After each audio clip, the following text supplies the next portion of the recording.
Hello everybody, welcome to today's IEP Live Learn Lunch. We're really happy today to be joined by Adam Davey from Petaurum HR, who's going to be taking us through HR top tips. And in particular, we'll be looking at how HR and a good understanding of the HR basics is going to help us as employability practitioners, supporting our customers in accessing the labour market and sustaining in work. So with no further ado, I'm going to pass you over to Adam today, who's going to start his presentations and take us through that. And I'm going to be joining in and putting your questions and your comments throughout. Adam. Okay, Helen, thank you very much indeed. Good afternoon, everybody, and thank you so much for joining us. Hopefully I have shared the right screen here with my presentation on. If anybody can see something that's not my presentation, let me know now, and I'll click some different buttons. No, it's Helen, perfect. Thank you for that intro. As Helen said, I'm Adam Davey from Petaurum Solutions, or Petaurum HR, a company name that we probably should have thought how difficult it was for people to say before we chose it, actually. So we are going to spend the next 55 minutes or so talking about HR top tips, and as Helen said, hopefully picking up some of your key questions as we go through. So that's me, there's my contact details, and we are a recent but very proud affiliate partner of the IEP, so very much looking forward to working with you over the coming months and years. So as Helen said, the purpose of today's session is to share our top tips, but it's also very much to help advisors and practitioners prepare programme participants for re-entry into the workforce. So I'm really grateful that Helen's here today and we'll be able to shape and guide some of this conversation as we go through.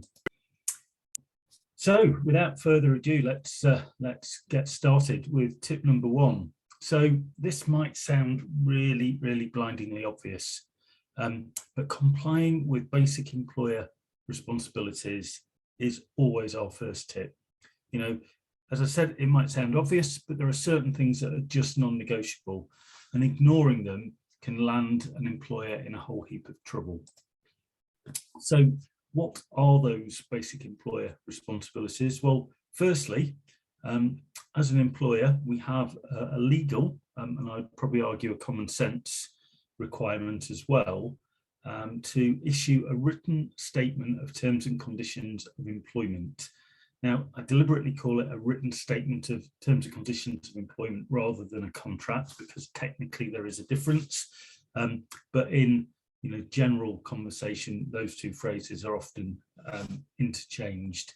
So the obligation that we have as an employer is to provide our employees and workers with this written statement by no later than their first day of work.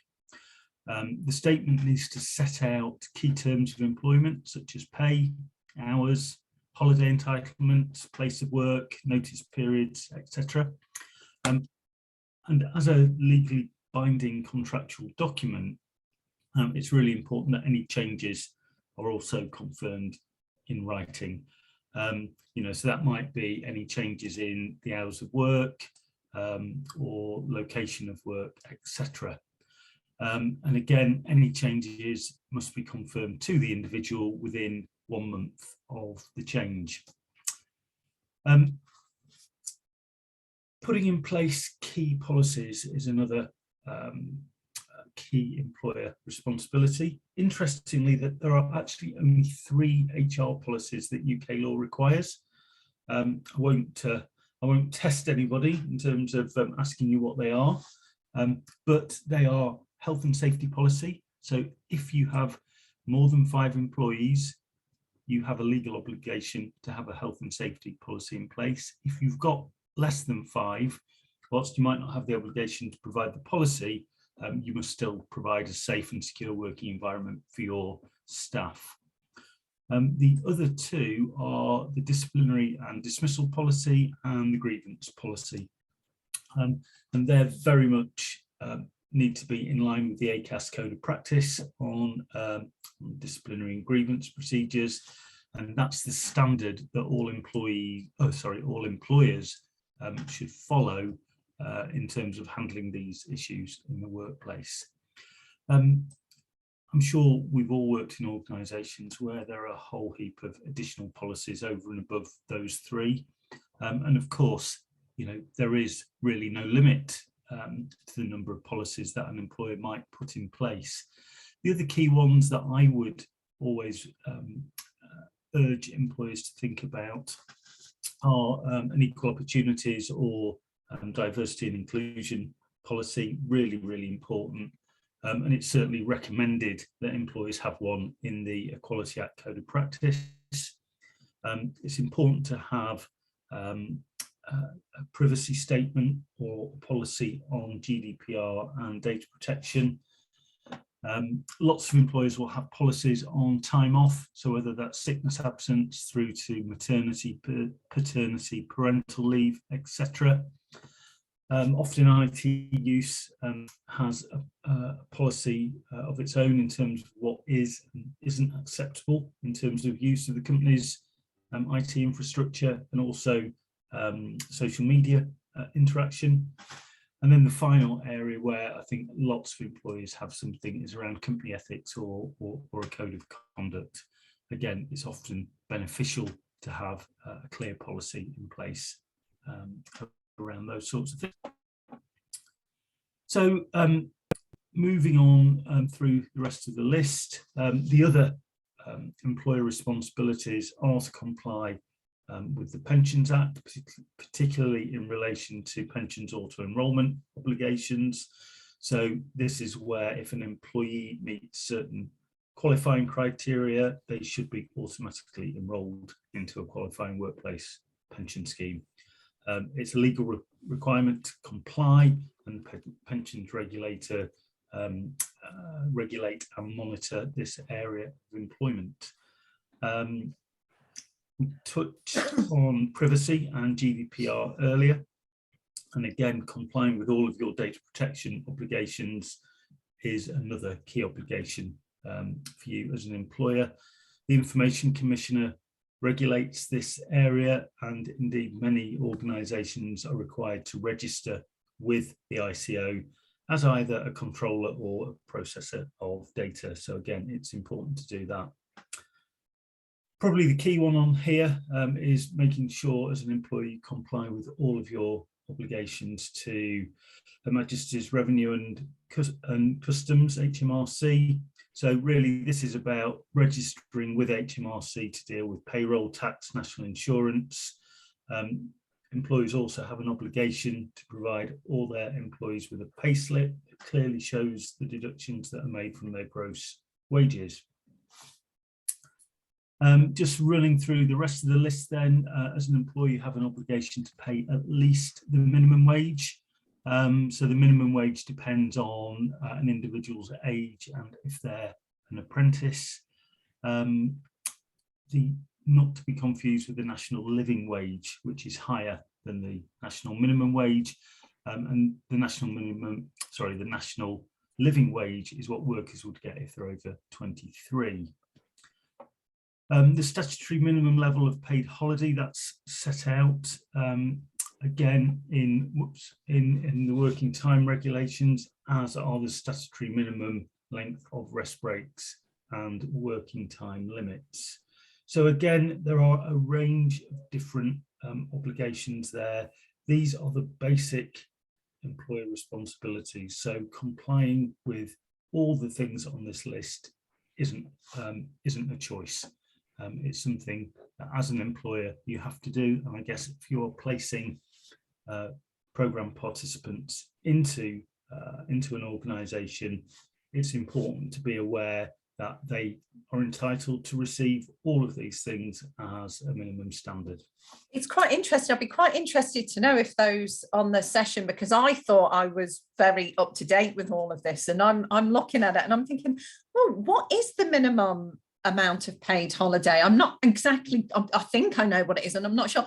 And also around the minimum length of rest breaks and working time limits. I know the working time limit, but then I'm wondering if there's any changes since Brexit or anything that we need to be aware of. No changes since Brexit, Helen. So the minimum level of paid holiday is 5.6 weeks, which for somebody working a full-time role Monday to Friday basically means 28 days holiday, including bank holidays. In terms of rest breaks, then that applies at a sort of number of different levels. So if you work more than 6 hours, you're entitled to a rest break of 20 minutes. You're entitled to an 11-hour rest break in between working days. And you are entitled to either a 24-hour rest break per week or a 48-hour rest break per fortnight. So in other words, you could work for 12 days consecutively, but then you'd be legally entitled to a 48-hour rest break. So so those haven't really changed since before Brexit, and I'm not aware that there's any plan or intention in terms of changing the statute book around those things. Okay. I'm wondering, as we sort of go over to the last page, I'm wondering with the sort of side, I know you have a lot of experience of working with different employers. Is it fair we should never assume anything, should we? But I'm just wondering if these things are all more likely to be in place with larger employers, and where you're working with maybe a small business, this may be where a participant joining a company might find some of these things aren't in place. Yeah, I mean, I think the likelihood of that being so, Helen, perhaps increases with smaller organisations, because larger organisations probably have their own HR team and their own set of specialists who are, very familiar with all of these requirements. Smaller organisations tend to have, fewer people and fewer specialists who will be available to focus on this kind of stuff. So, it's not always the case, but I guess the likelihood of that being so does increase. But I think it's just worth being aware for all placements and all employers, just to make sure that people are enjoying their kind of statutory entitlements. The other basic responsibilities that employers have to comply with, they have to have employers' liability insurance in place. That's really important. They have to pay statutory sick pay if employees meet the qualifying criteria. Again, they have to comply with the statutory requirements around maternity, paternity and adoption. That's both in terms of time off and pay. They have to consider flexible working requests. At the moment, that's for employees with 26 weeks or more service, although there is a bit of a campaign to get that as a day one entitlement. No legislation has been changed yet, but that is an ongoing campaign. Employers have a duty to avoid discrimination in their workplace and to make reasonable adjustments for a disabled employee. And both of those are obligations that come from the Equality Act 2010. So, it's not necessarily the case that you have to, for example, have a maternity leave policy, because the statutory provisions would apply in any case. But many employers do choose to put some of these topics into their own language and into a policy. And of course, some employers choose to be more generous than the statutory provisions as well, in which case the policy helps to explain that. Okay, thank you. So we've got some questions in, and some we'll do at the end, but we've just had a question about something you've literally just mentioned. So Lucy's asked, with regards to statutory sick pay, do you need to be employed for a minimum period to receive this pay? No, you don't. You have an entitlement to receive statutory. Helen, would you please excuse me? No worries. 1 second. as always happens in this case, people wait, don't they, until we're all on a session that's being recorded to knock the door. So no worries there. So I can see we've got some questions coming in, and what I'd just like to remind everyone to do while you can is I'm going to put questions to Adam at the end of the session. So absolutely any questions you have whatsoever, pop them in the chat and we will come back to them. But also, yeah, Kerry, exactly, the joys of homework. And it's usually me it happens to. So it's so nice for it to be someone else for a change. I'm really sorry. No, don't be silly, Adam. These things happen. And let's share our thoughts on how we can help, which pieces of information are going to be particularly useful, and how we can help our customers by knowing these. Dahlia, it's probably Amazon. Yes, Amazon. Jeff Bezos is the one that disturbs most of my LiveLearnLunches. So Adam's back. I'll pass back over to you. Fantastic, thank you, Helen. So sorry, there was that question about statutory sick pay. No, that there is no qualifying length of service, but there are other qualifying criteria that the employee has to meet. We've just been asked an additional question on that. To add to the question, can the employer stop the pay on amount of days if you are on probation? I suspect this is a no, isn't it? Yeah, I not that I am aware of. Yeah, I've never heard of that, and I don't believe that that's anything that an employer could do. There are lots of other things that can happen during a probationary period, but withholding a statutory entitlement isn't one of them. No. Now, interestingly, before you move on, I was reading something the other day. I can't remember where, so I can't quote it, but it was basically saying that the concept of a probationary period is a bit of a myth, really. You're either employed or you're not employed. So is that true? Yes, it is. Okay. Yeah, I think what the probationary period does is it provides a really good framework to help an employer manage the early days of an employee's service with them. So some contracts of employment will, for example, have a different notice period during the probationary period. So, you know, the employer may not have to, they may give a longer period of notice if they are dismissing an individual outside of the notice period. That's perfectly okay to do. For me, the probationary period is a great way to help manage the induction, to help ensure that the employee is well settled and onboarded. They've completed all of the learning objectives to help them be fully functioning, effective member of the team.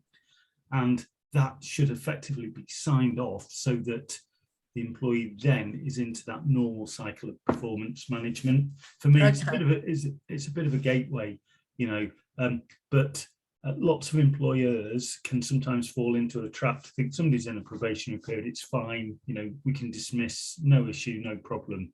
That may or may not be the case. What I would say is it's always important to go through a proper process, follow a fair procedure, and treat people properly, regardless of how long they've been employed with you. Okay, so while you're moving on, I'm guessing to your next slide, Anna's asked if you can apply for a promotion if it comes up during a probationary period. So I'm assuming, yes, absolutely, of course, because you're employed, but you just may not meet the criteria for the job role if you've not been long enough. Yeah, absolutely spot on, Helen. Yeah. Okay. Okay, so my next tip is to recruit with intent. And again, this might sound very obvious, but it's amazing how many employers don't really think and plan properly before recruiting. So what do I mean by recruiting with intent? So what I've done here is try to identify, you know, what I think are 7 typical steps of a recruitment process. Now that will vary organisation to organisation, but I think it serves to illustrate my point as I go through them. So step 1 in terms of identifying the hiring needs. So what are your existing hiring needs? You know, is this a new role or is it a replacement? You know, has somebody left you're looking to replace? If so, do you need to replace like for like, or have your requirements changed? You know, for example, you might have a look around the organisation and decide that the responsibilities can be delivered differently.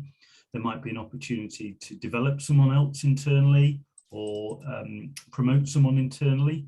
So it's really, really important to define the role precisely. And the more specific you are in terms of defining what you want, then the better your recruitment will be. It's really important to be clear what the new role will be accountable for. What, for example, do you expect them to have achieved after 3 months, after 6 months, after a year? And identifying some of those success criteria can really help not only you as the employer to determine the type of person that you want, but they also help the employee to be satisfied that they're meeting your requirements as well and they're succeeding in their position. Also think really carefully about pay and benefits. Again, just because you are replacing somebody who was on a certain salary, it may not necessarily be the case that you replace on a like-for-like salary, for argument's sake. The market may have changed. There could be lots of external factors that could kick in. So take a really well-rounded look at the role, the type of person that you want, and the pay and conditions that will sit around that opportunity. Typically then that information would all be gathered and put into a job description. I'd always recommend an organisation uses a standard format. There are only so many ways of reinventing the wheel with a job description. There's no hidden formula there. But what I would say is, keep it consistent and identify and document the key responsibilities. For me, a job description isn't a list of every task that somebody might ever do. Otherwise, you end up with pages and pages and pages. And to be honest, probably nobody will read it. Don't forget about the person specification element of the job description. So this is where you are describing the attributes that your ideal candidate will have. That might be in terms of qualifications, it might be knowledge, skills, or experience. Very, very important that all of those criteria are job related, objective, and non-discriminatory. So we talked earlier in the first tip about avoiding discrimination. That obligation extends to the recruitment process. So you cannot discriminate in any form in terms of the criteria against which you are recruiting and selecting new employees into your team. So step number 3 is to devise your recruitment strategy. So, this is really thinking about, where do the type of people you want currently hang out? Where are you going to find them? Do they actually exist? If they don't, well, recruitment might not actually be the answer. You might need to look at some different strategies. So are you going to devise your strategy on an advertising approach? If you are, be specific, be targeted, be focused. I see so many employers doing what I call a spray and pray. They'll put the vacancy onto every job board going and then wonder why it's not hitting the mark. And it's generally because they've not been specific enough. Are you going to go through a recruitment agency? Are you going to look at headhunting? Are you going to utilise your existing internal network and implement a refer a friend type of strategy? So lots of different approaches. And this is where, as a sector, really, we can spread the word of the employability sector, because I'm not sure we're always on hiring managers. Absolutely. List of places to go. Yeah. It's a real opportunity here, isn't there, as a sector, for us to say, include in your strategy, and here's how we can help you to find these people. Yeah, and I think helping employers to answer the question, why would anybody want to work in your organisation? What is it that will attract somebody to apply? Because if you can identify those kind of key nuggets, then you can use those pieces of information as magnets. You can. That's really interesting, because whenever I've been a hiring manager, I spend as much time thinking about how I'm going to pitch my organisation as I do thinking about the questions and the process I'm going to take the candidates through, because there's lots of great jobs out there. There's lots of great organisations to work for. So it's a two-way process, isn't it? I always think recruitment, I'm recruiting them and they're doing the same thing. That it's a selection process, isn't it? It is, yeah, absolutely, absolutely. So, which is a really nice lead into the next step, Helen, which is long list, shortlist and screening. The approach will depend role by role, and I think often depends on the volume of applications that you receive. If you've got a huge volume of applications, you might want to initially create a long list, then use some screening criteria before shortlisting candidates for interview. What does that involve? It's about effectively filtering down the number of applicants. Again, the criteria that you use in terms of filtering must be objective and they must be job related. I would always recommend that you use a matrix to record your decisions and the reasons for either shortlisting or rejecting a candidate. When I talk about the criteria for shortlisting or rejecting a candidate, go back to your job description, because that's where you've captured those criteria, and record the reasons for your decisions. That's really important, just in case anybody comes back to you further down the line and asks for some feedback. If you've had 300 applications, the chances of you remembering exactly why Anne Smith hasn't been shortlisted are probably quite slim. So, just recording those key pieces of information will be really helpful.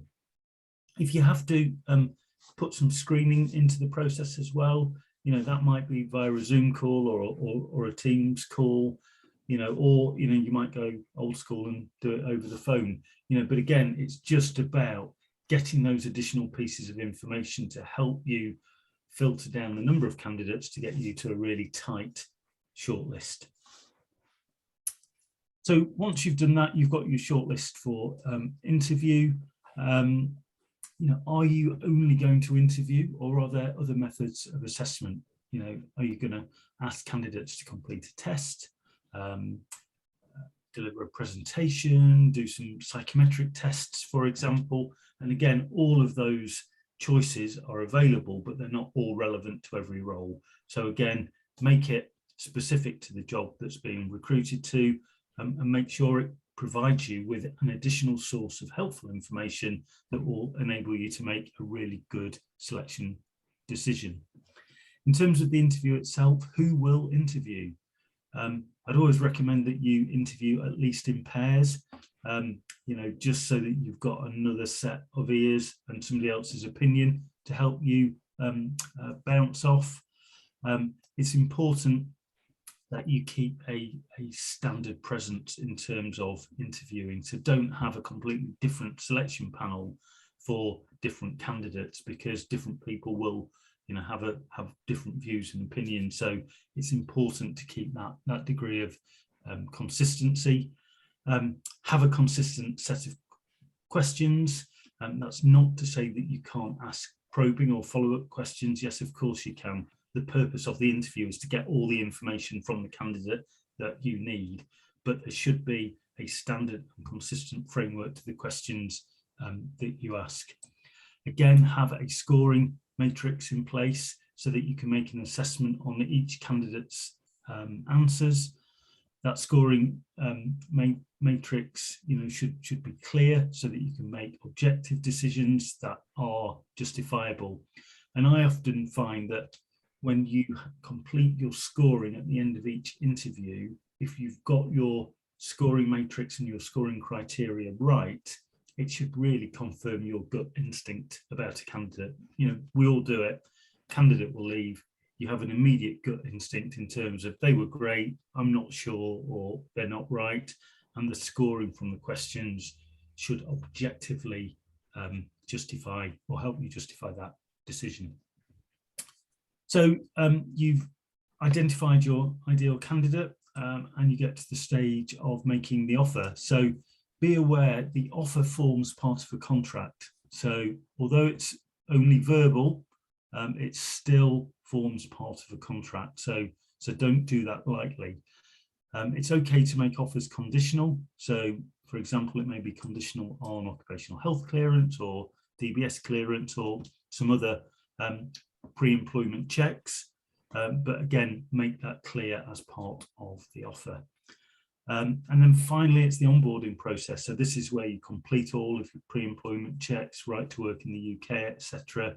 You would issue the written statement of T's and C's or the contract, and also deal with anything else to get your new starter ready for day one. So that might be ordering uniforms, it might be instructions for day one, it might be setting up a conversation with their new line manager before they start so that you can introduce them, or it might be identifying their induction buddy. It could be a whole range of different things that are part of that onboarding process. So one of the things that we could do then is we could really think about supporting our participants in asking questions around onboarding so they understand when all of these things are going to happen once they've received an offer.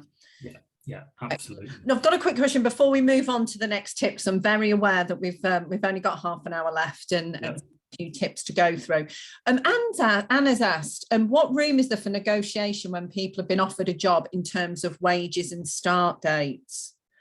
I would imagine actually there's probably, unless the offer's been made or something. I think these things are always a negotiation between the employer and the candidate, Helen. You know, it's a contract is made up of two parties, and for the contract to be agreed, both parties have to be comfortable with it. So, you know, there is always room for negotiation. Now, whether the one party or the other is willing to negotiate is, you know, the $10 million question. You know, so, but there is certainly no harm in asking the question. You know, I think with start dates, recruiting employers always want their candidates to start tomorrow, don't they? You know, we're all kind of quite selfish like that. You know, but be mindful that most candidates will have a notice period to give to their existing employer. Sometimes, well, it's not always the situation for us, is it? Usually people may be available, but they may have commitments such as volunteering. But again, and we had a session on that last week, as part of our job search commitment, people should not agree to start work because of volunteering. So it's one problem we shouldn't actually have in our sector, should be start dates. Good point. Yeah, but you know, but then with flexible working, sometimes there's a need to organise that, isn't there? Because absolutely, or somebody might have a holiday commitment or something else that, you know, they need to get out of the way before they start their new job. So it's all part of the conversation and all part of the negotiation, I think, in answer to your question now. Excellent. So yeah, we've got a few questions, one around holiday that we'll come back to at the end. I'm just aware of time, so I'm making notes of all the questions, everyone, and we will ask. Okay, I will whiz through. So induction really does matter. Okay, so Helen, did we get the poll set up? We did. So let me launch this first poll around induction, so everyone should be able to see that now. So what percentage of people leave their jobs within the first few weeks because their induction has been handled badly? So just like you guys, I can see some responses coming in straight away. Oh, we've got in all sorts. I was going to say we've only got one, but we've got 43%. Oh, it's changing all the time. We've got 40% are saying 5% and 18%, and 20% are saying 25%. That's really confusing, isn't it? But that's the way it's broken down. Okay, well, so I'm going to share those results on the screen, and you can reveal the answer. Okay, so congratulations to the two people who said 25%. So 25% of people leave their jobs within the first few weeks because their induction has been handled badly. That's 1 in 4 new starters. It's staggering, you know, absolutely incredible, really, to think about that. You know, when you think about all the effort and expense that's gone into hiring that person, why on earth would you jeopardize all of that hard work and effort by not putting a proper induction in place? So, you know, there is no one-size-fits-all answer to induction. I've put a list of a few things on here that you might want to include, you know, and I think there's a difference between how to do your job elements of induction and what I'd call socialization elements of induction, which is how we do things around here, culture, values, and all of that kind of stuff. You know, so I think the bullets on the slide speak for themselves. You know, you might also think about appointing an induction buddy. You might want to set your new starters and learning objectives. So what do you want them to have achieved by the end of the induction period? That makes it really objective. Do plan some reviews throughout the induction process. You know, if it's a 3-month induction, don't ignore them for 3 months and then go and check in after 2 months and 28 days to see if they're okay. You know, it's about regular dialogue and regular communication. As I said earlier, you know, the induction might be a good gateway and sign off from probation into, you know, that kind of real future state as a permanent employee. So I think, you know, it's incredibly important, induction. It really does matter. And, you know, the great news is you've got real scope to create and design the induction process the way you want it to be to make the culture of your organisation. Excellent. And I think this list provides a really good list, doesn't it, for us to think of as advisors, as advice we can give our participants. These are the sort of things you should be looking for in your induction plan that will take place during your first few months in your role. Okay, so tip number 4, hybrid working. So, crikey, hasn't this one shot up the agenda of late? Now, I think it's really important to carefully consider your approach to hybrid working. I think all too often it's either implemented or disregarded, perhaps on a bit of a whim or based on a bit of a hunch. But it's really important, I think, to think about whether hybrid working meets the needs of your business and the needs of your people. So we've got another really quick survey here, Helen, haven't we? Right, so that should be up on screen for everybody now. So in a recent survey by Eurofound, what percentage of employees indicated a preference for working from home at least occasionally post-COVID? So I can see lots of answers coming in. Lots of people thinking about it. It's quite a tricky one. Much higher numbers this time. We've got 43%, 78% or 91% are our options. So I can see many of us have answered. I'm just going to give people a little bit more time because I wonder if there's some people are still thinking about it. At the moment, the majority, 60% of people who have answered have gone for 78% of people. But we've got a couple of people who haven't answered yet. It may be because of the device they're joining on. We'll give them another sort of 5 seconds to answer, and then we will share those results. Okay. So our results were 10% of people who've responded thought 43% of people would like to work from home occasionally. 30% of our responses were for 91%, but the majority, 60%, thought 78% of people, which is a massive amount of people, isn't it, in the workplace, would like to be able to work from home occasionally. So again, the majority have got it right here. 78% of people would like to work from home at least occasionally post-COVID. So again, you know, as you said, Helen, that is a huge number of people. From an employer's perspective, it's really important to think about whether that's possible. You know, people often think of hybrid working in terms of location, don't they? You know, actually, it means you're either in the office or you're working from home. But, you know, I think it's a lot more complex than that. You know, home and office are certainly 2 elements of the location question, but people could be mobile. They could be on a permanent hot desking arrangement. There may be no office. There may be home working and into some form of flexible office hub. So there are lots of different considerations there.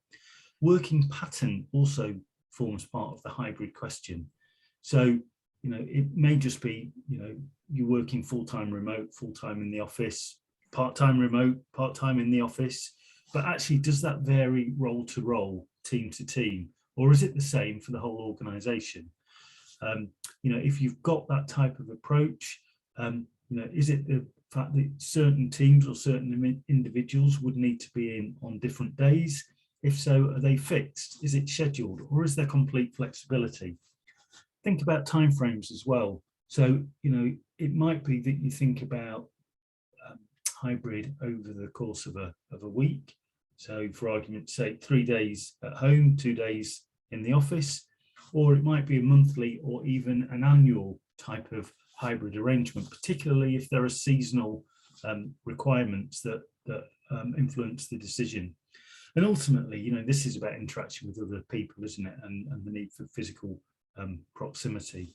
And often if somebody needs to interact with others in real time or complete tasks, within their kind of standard working days, and again, that will be a key influence in terms of the decision. So, there's lots of factors there, both in terms of the opportunities and issues around hybrid working, and the challenge for employers really is about balancing the upsides with those possible challenges. I think for everybody, it's really important to recognise that hybrid working does need to be managed differently than working permanently in a particular workplace. It requires a different skill set, a different mind frame, and that's both for the employee and for the employer. Just whether that is a question of how you collaborate, how you communicate, how you share knowledge, the frequency of review meetings with the line manager, all of those factors all of a sudden take on a different footing if people. And this can be particularly challenging. And I know a lot of people over the past 18 months have gone into roles where they've started a role working remotely in home and found it really challenging. I've seen Nigel's put he hates it. He's put I hate it. I'm assuming he means working from home. And it is a challenge for people. Especially when you're joining a team. So there's lots to consider if we're supporting people. And I think there's some great bits on this slide, isn't there, that will help us with some food for thought. And after the session, are you okay, Adam, with me sending a PDF of these slides to people who request it? Because I think yes, absolutely on here. Yeah, I want to reread. Brilliant. Okay, so tip number 5 is all about managing performance. So this isn't just about dealing with poor performers or people that aren't meeting expectations. I think everybody performs better if they're clear what's expected of them.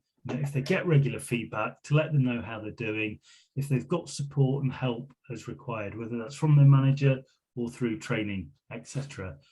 I think as an HR professional, if I had £1 for every time I've heard a manager say they don't have time to do HR's performance management process, I would have, quite a few pounds. It's not HR's process.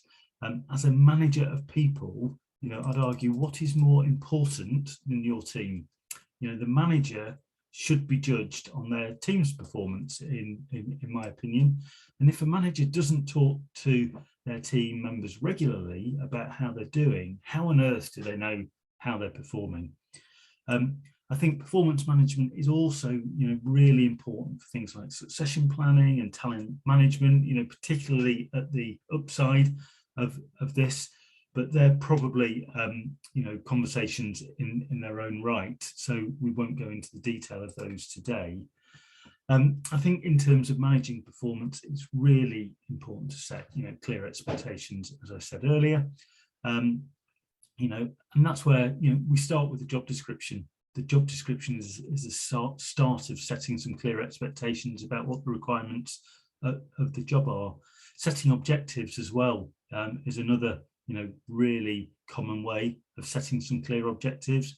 I'm sure you'll have all have heard of the acronym SMART, which is making your objectives specific, measurable, achievable, relevant, and time-bound. But another acronym that you might use is FAST. And that's where objectives are frequently discussed, ambitious, specific, and transparent. Managing performance should be a continuous process. Lots of organisations will have a formal appraisal system, with end of year and mid-year reviews. If you only talk about performance twice a year. I probably shouldn't say this, but I would almost say, why bother? You know, performance has to be a continuous conversation. It should be a continuous review of checking in, making sure people are on track. And above all, it's an opportunity for a manager to just be able to nip issues in the bud, or just steer people back on track, perhaps give them a bit of advice or help or support that really helps them to succeed. This is all about setting people up for success. The performance management process can influence reward and recognition. Recognition, absolutely. It's amazing how many people forget the simple, free and easily delivered strategy of saying thank you and saying well done. That is a huge part of recognition, and one that people do value. But formal performance management processes can also influence bonus payments, commission payments and pay increases as well. At the other end of performance management, that's where we get into performance improvement processes, or PIPs as they're sometimes called, and this is where an organisation will be following its capability process. So this is where somebody consistently hasn't met the requirements of the job, and there is a very formal process that is linked into the disciplinary process that gives the individual the opportunity to improve. If they don't, then as long as that process is managed properly and fairly, then the employer would have a fair reason to dismiss the employee on the grounds of capability. I'm going to keep going, Helen, because I'm conscious of time. Tip number 6, don't tolerate poor attitudes. So can't do versus won't do, skill versus will. How do you know what is really beneath the poor attitude?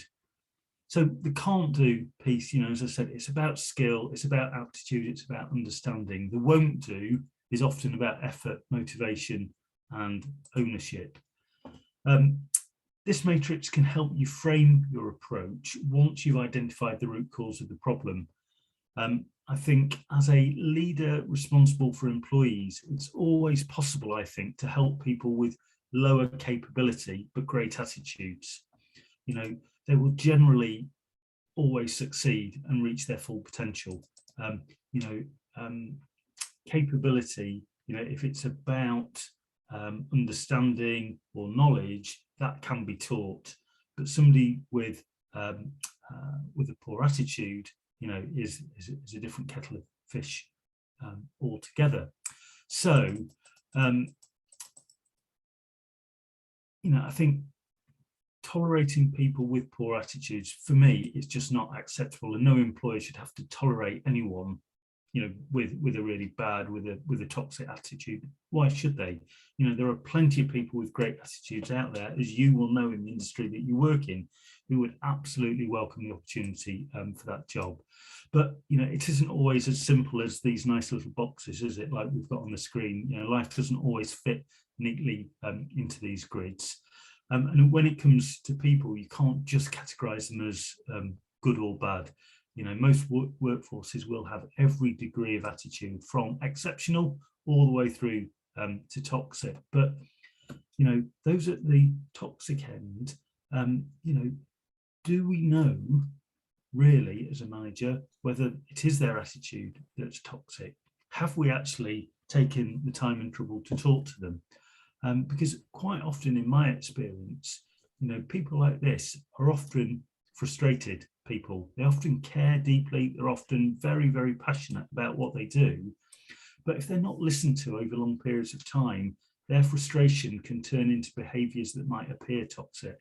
So it sounds a strange thing to say, but don't write off those people without. I agree, Adam. Do I was talking to someone about this just the other day, and I don't believe anybody. It's not, you can never say never, can you? But nobody goes into work with the intention of not doing a good job, do they? People don't go in and not want to be capable. So sometimes it's about exploring what's the fear, what's the barrier that's in the way. So when we talk about will and skill, I often think about the hill as well. What's the barrier that's stopping people moving into high skill, high will area? Yeah, absolutely.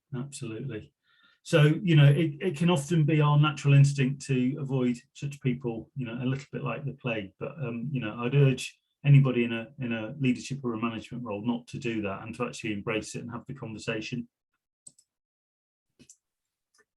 So this one might seem a bit odd, especially when I've said it's a legal requirement to follow a fair grievance procedure. But in many years of being involved in HR, one thing that's really clear to me is that generally speaking, grievance procedures do not resolve issues. So, you know, we're always told we must have a grievance policy, you know, they are standard, you know, 2 or 3 stages, including an appeal, you know, kind of hear those things all the time. But most grievance procedures only make a fleeting reference to the informal stage, and then they go into huge amounts of detail about the formal process, you know, who the employee should write to, who they can be accompanied by, how long they have to appeal, etc., etc. And I find that once people are in that very formal process, their positions are often driven further and further apart, and things can sometimes get worse. So the grievance doesn't resolve the issues, and often because things are so bad and they've been driven further apart by the process, some employers then have to try and resort to mediation or some other form of process like that to try and resolve the problem. So my tip here is, as it says on the screen, use your fingers less, your mouth more, and your ears constantly. This is about having proper conversations. You know, having proper conversations to try and nip things in the bud, to try and resolve issues when they are small issues that can be resolved before they've escalated into a huge problem, is so much more productive than allowing things to escalate, burying your head in the sand, and then getting into formal processes that drive people apart. And I'm really clear, it's about having the conversations. Don't send it via email. Emails are open to an awful lot more in terms of interpretation, whereas when we're talking to people, you know, we can really clarify what we mean. We can read body language, we can do all of those other things that you guys will understand. So, you know, this tip is about trying to resolve issues through proper early conversations with people, rather than allowing issues to fester and grievance procedures to take up huge amounts of time. And I think that's sort of, while you're moving on, that sort of tip around for participants moving into work, don't see a grievance as that's it, you're on your way out, but also making sure the communication is a two-way process. Yeah. To make sure that their line manager understands maybe the reasons behind that performance or how they're feeling. Nigel's put a comment on around people becoming demotivated by circumstance and feeling they cannot get out of a rut, and actually having conversations at that point is really important, isn't it, to stop things moving from an informal process to a formal. Absolutely. It's scary, isn't it, for everyone? That grievance, just the word grievance procedure or disciplinary procedure is really scary, isn't it? And yeah, it is. And I think Nigel's comment actually links quite nicely onto this next tip, which is about building resilience and well-being. You know, because actually, if you are stuck in a rut, there are things that you can do yourself in addition to talking to people. So for me, resilience and well-being, you know, is often kind of dismissed as being, you know, pink and fluffy HR, but for me, it's absolutely not. You know, people that are well, and by that I mean they're well physically, they're well mentally, and their financial well-being is also secure, who are engaged and interested in the work that their employer does, you know, are likely to perform much better than anyone that has any barriers in their way to any of those things. So this isn't about pink and fluffy. This is about removing barriers to consistent high performance. We'll all know mental health in particular, you know, and well-being generally has shot up the agenda, you know, and become part of the dialogue in today's workplace post-COVID. But lots of people are still not particularly comfortable in speaking up about poor mental health, and I think employers need to be mindful of that. And many employers, I'm pleased to say, are adopting a range of measures to support their employees, you know, mental and other elements of their well-being as well. So there's a quick, sorry, Helen, did you want to? Yeah, I'm just aware of the time. So I just wanted to say to people before we look at this, I really like this visual. I know that some people will have to get back to work now because their time, but we will finish the session and the recording will be made available later and we will be sharing the slides. So for those of you who can't stay, don't worry, I'll make sure that you have access later. So if you have asked a question and you need to leave, we will still answer it and it'll be on the recording on the YouTube channel. Thanks, Helen. Yeah, I've borrowed this visual. This isn't mine. I've borrowed it from Graham Wilson at Success Factory, who's come up with this brilliant visual about building resilience. So this is, about how you can maintain your own resilience. And as a leader, if you don't look after yourself, how can you possibly look after others? But this model can apply to anybody. So, in terms of vision, this is about ensuring you're clear about the organisation's purpose and goals, because then if you're aligned to that, that's a good place to be. Vitality, ensuring you've got enough energy, by exercising well, having the correct diet, enough sleep, using mindfulness if that's appropriate. Have you got the right support in place? This definitely helps to boost your resilience, and that might be from your manager, from your peers, from your family or other members of your network. Composure, again, key element of resilience. We are always in control of how we feel. If I choose to get angry with somebody, that's because I've chosen to get angry. Nobody has made me do that. Persistence, this is about tenacity, optimism, or perhaps we might dare call it bounce back ability. They all come into play here, supported by the other elements in this. And then finally, decision making. So how you solve problems, how you take action and move forward, again, is key to success. So that is a really, really quick run through this model of resilience. Again, we could talk for an hour on this and probably still not do it justice. But these are all key elements of your toolkit in terms of maintaining well-being and maintaining your resilience in what are challenging and highly changeable times. So tip 9, let your leaders lead and your managers manage. So what's the difference? Well, leaders have people who follow them, whilst managers have people who simply work for them, I think is often the case. So leadership is about motivating people to comprehend and believe in the vision that has been set for the company and to work with them on achieving their goals. Management's more about administering the work and ensuring the day-to-day activities are getting done as they should. I think for a small business owner to be successful, they do need to be both a strong leader and a great manager to get their team on board and working towards their vision of success. So leadership and management do go hand in hand. So you can see there some of the characteristics of leaders and managers. So even though they're not the same thing, they are closely linked and complementary to one another. And sometimes, I think it's fair to say that any effort to separate the two within an organisation could cause some problem, particularly in smaller organisations. So, we need managers that can plan, organise and coordinate, and we need leaders that are inspiring and motivating and really get everybody to perform to their best. So yeah, let your leaders lead and your managers manage, but that might sometimes be the same person.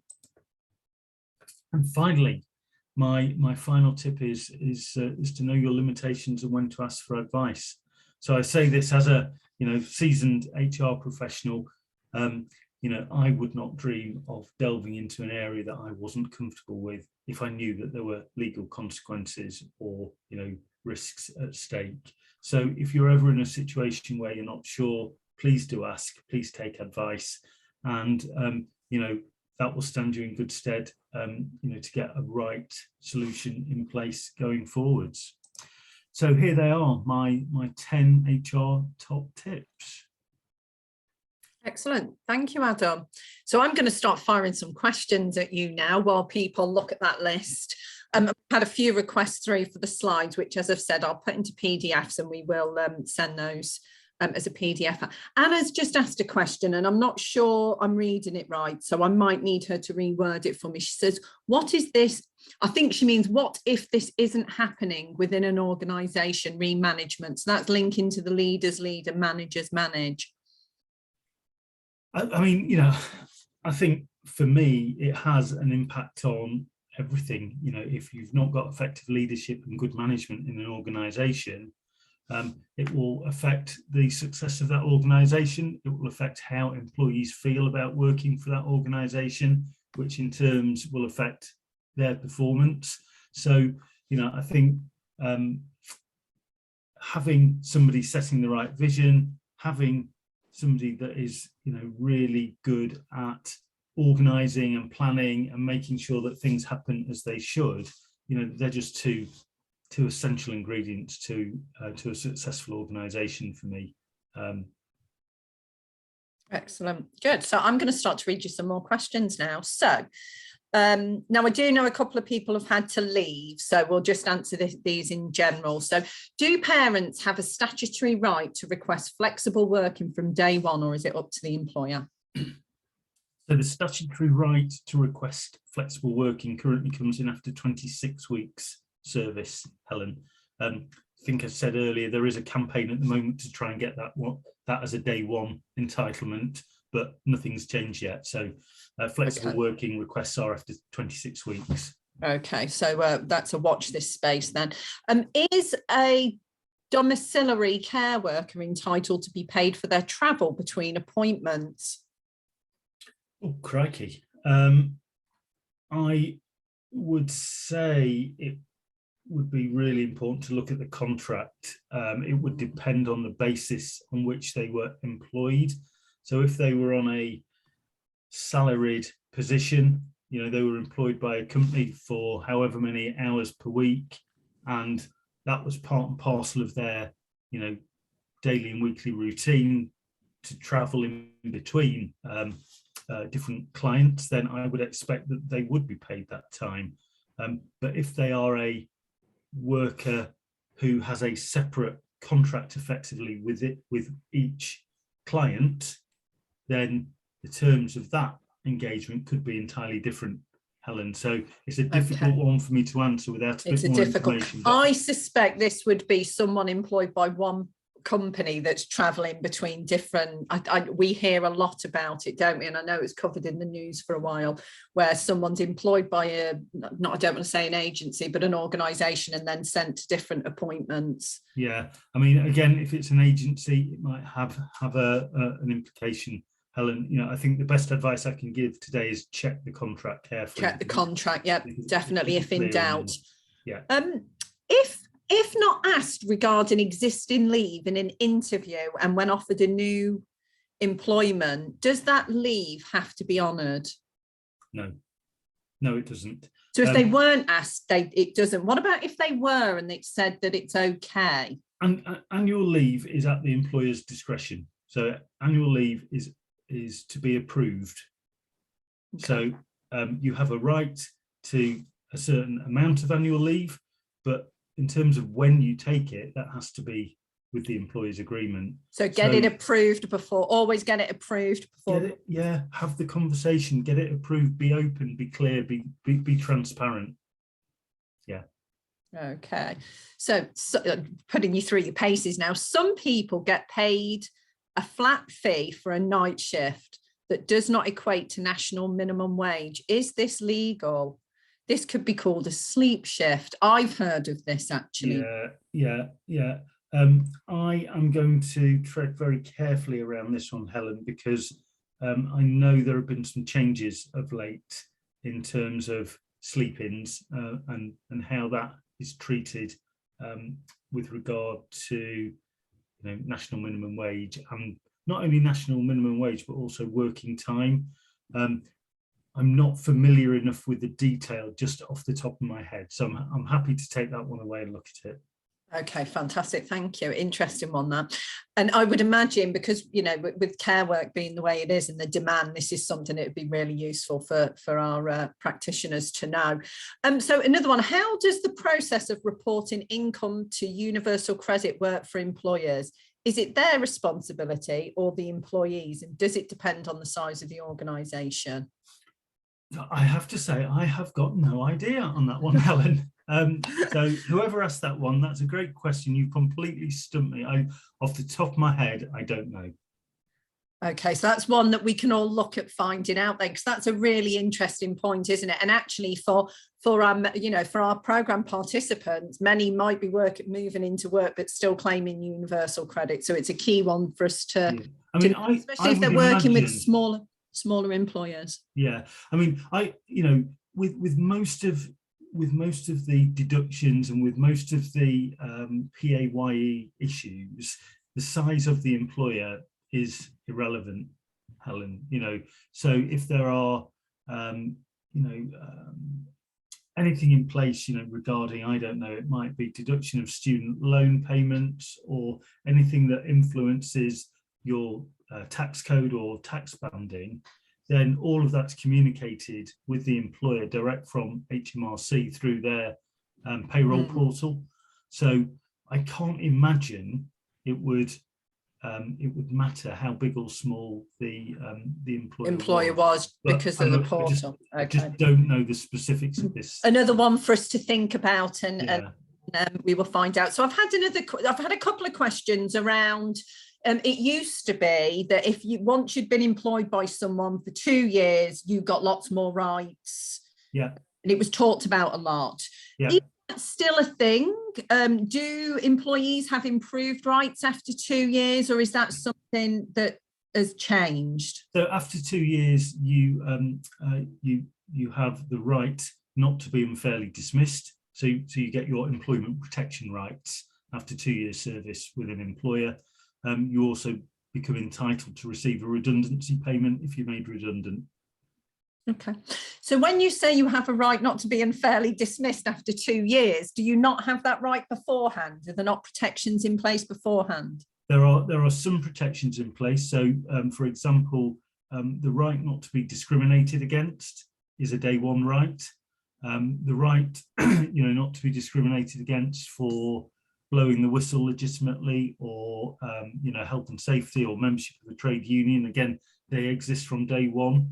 But if you wanted to put an application into an employment tribunal claiming you had been unfairly dismissed, if you have less than 2 years service, that claim would be dismissed. Okay, right. Okay, so that's interesting to know. I did not know that. So let me just check. I think we might have covered most of the key questions. Hang on, one more. Can we advise our participants about issues at work?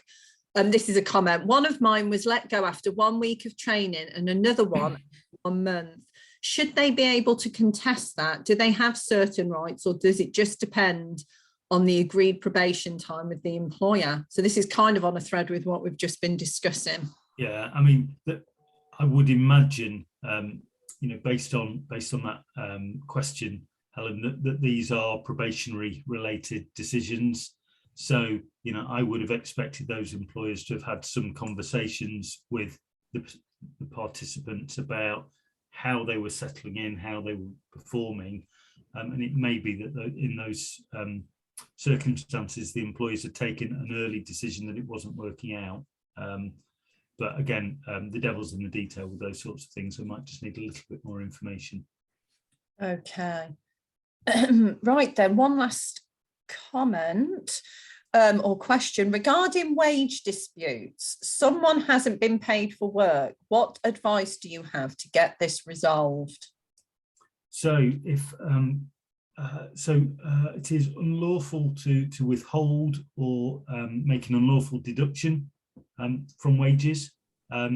So ultimately, you can put in a complaint to an employment tribunal if the employer will not, kind of do what they should and pay you for the hours that you've worked and the money that they owe.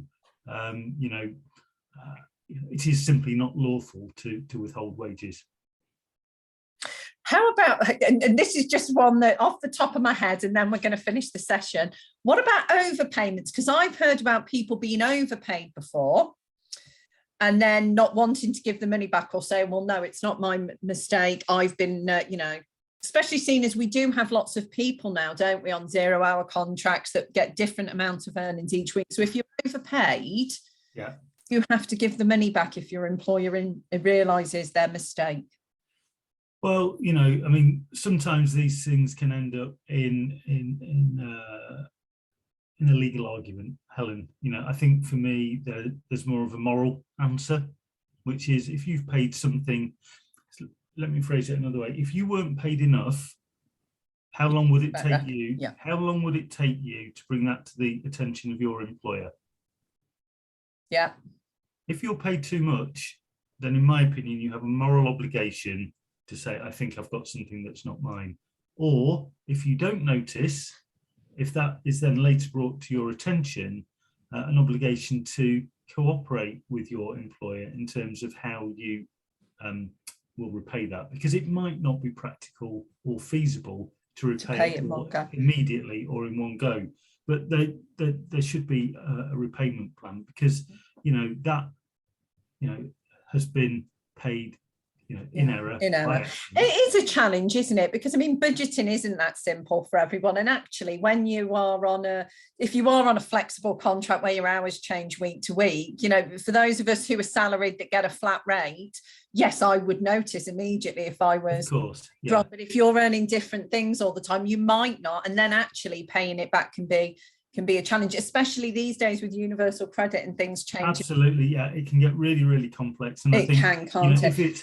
If it's a few pounds every week, then it's perfectly, feasible that you just never notice. It could be anything, couldn't it? So I think for me, Helen, it's always about, rather than resorting to the legalities, it's about being reasonable. Both. Dialogue, like you say, being honest. Okay, I'm aware we've run over. Thank you for that. I can ask you HR related questions all day. Our group could as well, because there's so many that spring to mind. It's been a great session. Thank you very much for that.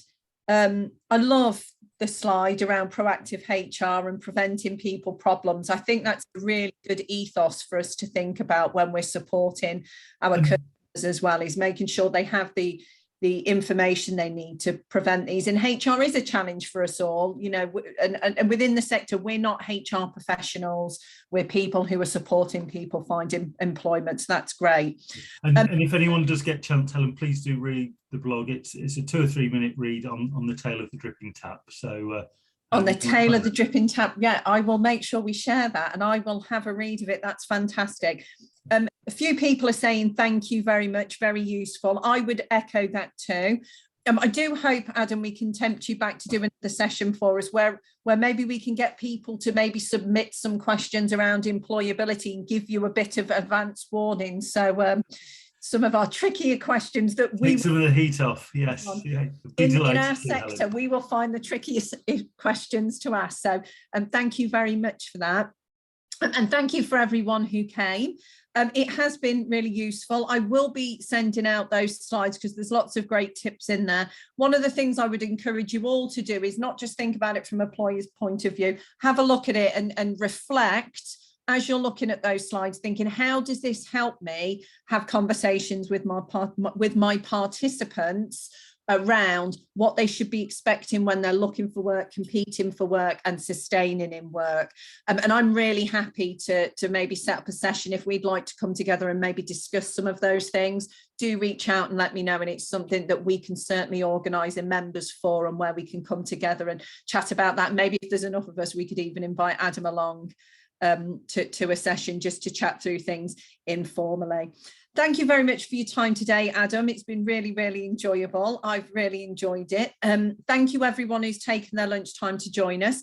Next week for the IEP Live Learn Lunch, I'm trying to think what we have next week. Next week, it's our CPD. It's me. It's the IEP. How could I have not thought of that? It's me. We're going to be relaunching our CPD in the new year and how we track and record our CPD via the IEP website. So please do come along if you'd like to find out more about it and have some input. We think we've thought of everything you might want to record and track as your CPD to print off your annual certificate, but we're open to your thoughts as well. So come along and find out more about that and let us know your thoughts. And then the following week is the week that the IEP becomes 10 years old. It's our 10th anniversary, and it's also the week before the schools break up for Christmas. So we're going to have our last session of 2021, can't believe that, and we're going to have a bit of a celebration for us turning 10. We're still going to try and do some learning, and we'll probably have a bit of fun with a bit of Christmassy stuff as well. So again, I'd really love to see you all there. Last year I did a Christmas quiz. I don't know if I'm going to do anything quite as in-depth this year, but there will certainly be some bits and pieces. It'd also be really lovely to do some shout outs for people as well. So if you'd like to say thank you to anyone in the sector and give them an IEP shout out, get in touch and let me know. So that's what we've got planned for the next 2 weeks. Thank you again, Adam. Thank you all for your time today, and I'll look forward to seeing you all on another session really soon. I'm going to stop the recording there. Thanks, everybody. Bye-bye.